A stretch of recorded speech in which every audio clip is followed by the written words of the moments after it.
Hello everyone. Welcome to this Bold Reports tutorial.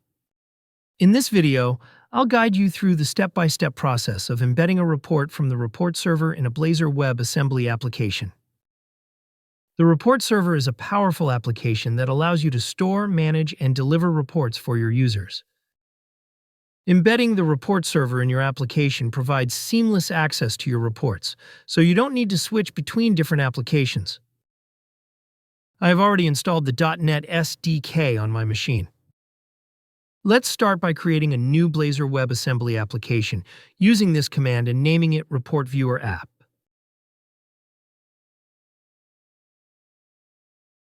Next, I'll show you how to initialize the report viewer in the project. In this section, I will integrate JavaScript controls by creating an Interop file to initialize the report viewer with basic parameters. First, I need to set the report server URL, report service URL, service authorization token, and report path API properties to render the reports from the specified path. To do this, I create a new folder named Data, and within it, create a class file called boldreportvieweroptions.cs. I declare the report viewer app.data namespace and define the Bold Report Viewer Options class. This class contains the report path, the report service URL, report server URL, and authorization token properties, which will configure the report viewer component within the Blazor WebAssembly application. I create a scripts folder within the www root directory to hold the necessary script files. Inside this folder, I create a JavaScript file named boldreportsinterop.js.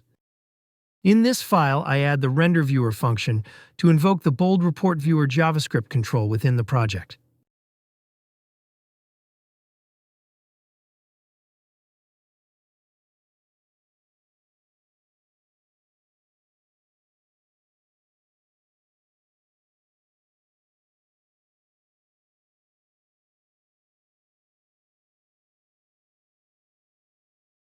Next, I open the index.html file located in the www root folder. Now I need to reference the scripts in the style sheet. I am using CDN links to reference them, but you can also use local scripts and themes. In the head section, I add the CDN links along with the reference to the boldreportsinterop.js file to enable the JavaScript reporting controls. Now, I need to invoke the web API from the controller on the client side to display the report. To do this, I open the home.razor file located in the Pages folder.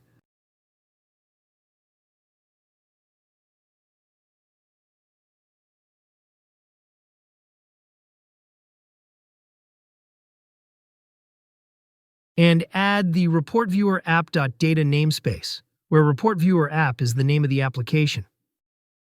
Next, I create a div element, which acts as the container for the rendered report on the client side. I assign the ID attribute to this div element and assign it the value report viewer.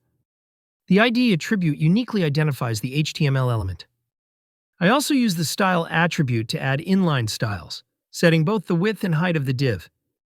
Inside the @code, I create an instance of the Bold Report Viewer Options class and initialize the render report viewer method. Next, to render the report from the report server, we need to set the values for the report server URL, report service URL, service authorization token, and report path. I set the report path. This is the report found on my report server under the sample reports category that I will be loading at runtime.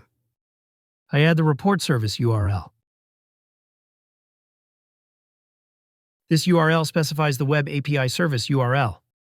It contains the server name, service name, and REST API name. In this demo, since I have hosted the report server on my local machine, I have specified the report server name as localhost, along with the port number in which I'm hosting it.